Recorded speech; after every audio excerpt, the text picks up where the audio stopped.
river ginagamit nila for transportation din. Ano?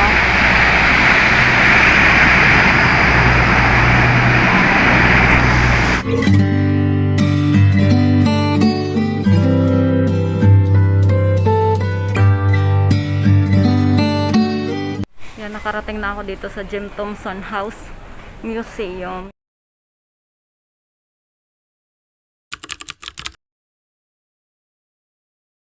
You are now in the Thai home of Jim Thomson, an American who was born in the Greenville, Delaware in 1906.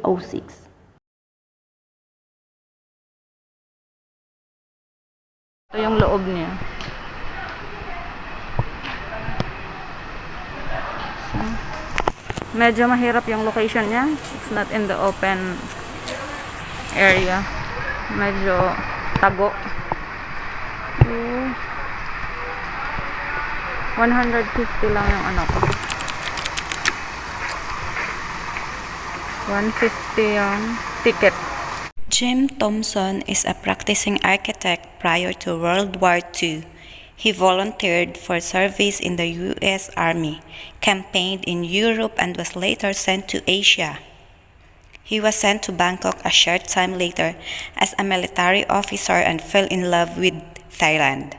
After leaving the service, he decided to return and live here permanently.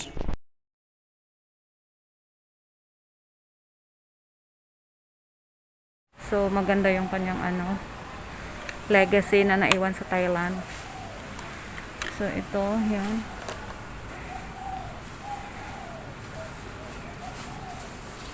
Jim Thomson is a English entrepreneur in Thailand at itong niya, yan naka-preserve.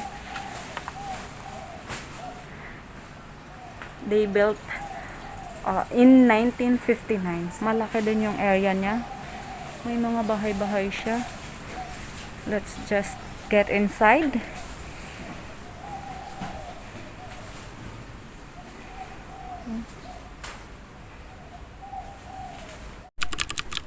Ayan. Yung nasa loob. Ganito lang naman siya.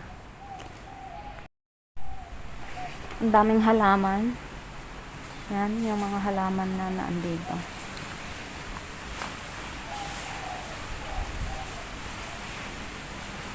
I think meron yan sa Philippines yung halaman na yun.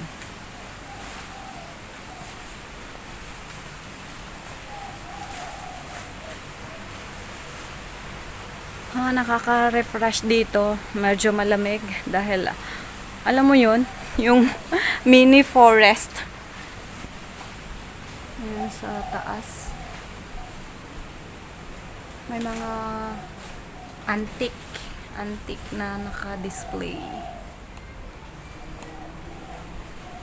Ito yung bahay, yung mga sinauna, yung may silong. Yan o. Diba?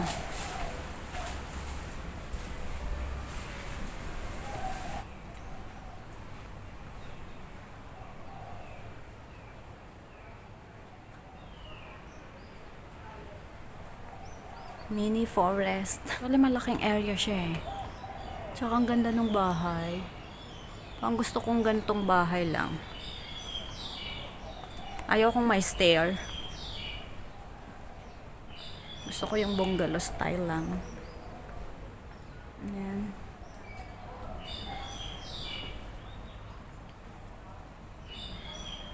Sarap magpahangin at magkape-kape dito.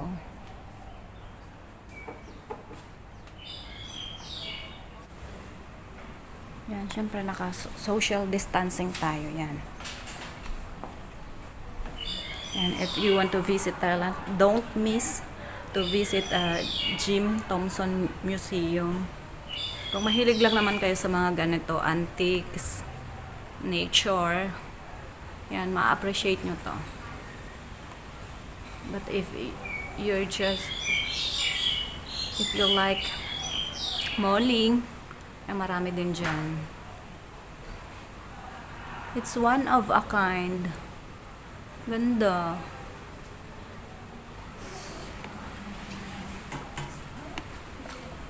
Baka naman ito. Yung tipong kapag namatay ka, ito yung lagayan ng ash mo. Pero ang laki niya. Kita nyo ba? Ayan. Grabe yung ano niya. Antique talaga. So, makikita nyo, oh. Grabe. So, nung unang panahon, mayroong ng ganyan. Yan. Magaganda din yung design nila. I love this one. Ayan. So, they have English, Pasa, Thai, and Chinese translator at saka guide. So, there are few visitors. So, ang ganda niya. Love it.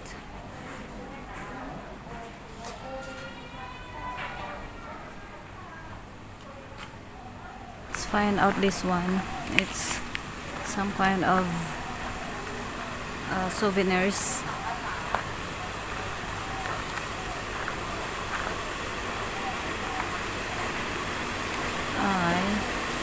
I'm cute. Love it.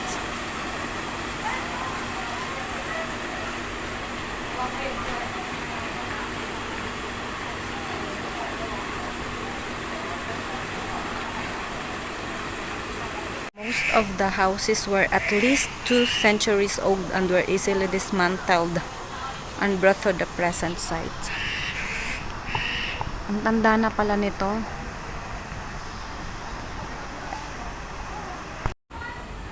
Jim Thomson disappeared while on a visit to Cameron Highlands in Malaysia. Not a single valid clue has turned up in the ensuing years as to what might have happened to him. So, walang nakakaalam kung anong nangyari sa kanya. Bigla na lang nag-disappear. Thomson has a huge contribution for textile and silk industry in Bangkok, Thailand. Binuhay niya yung silk industry. Highly gifted as a designer and textile colorist, he contributed substantially to the industry's growth and to the worldwide recognition according to Thai silk.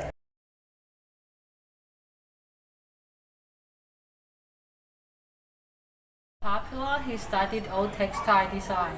For example, he used the designs such as those found on this plinten block.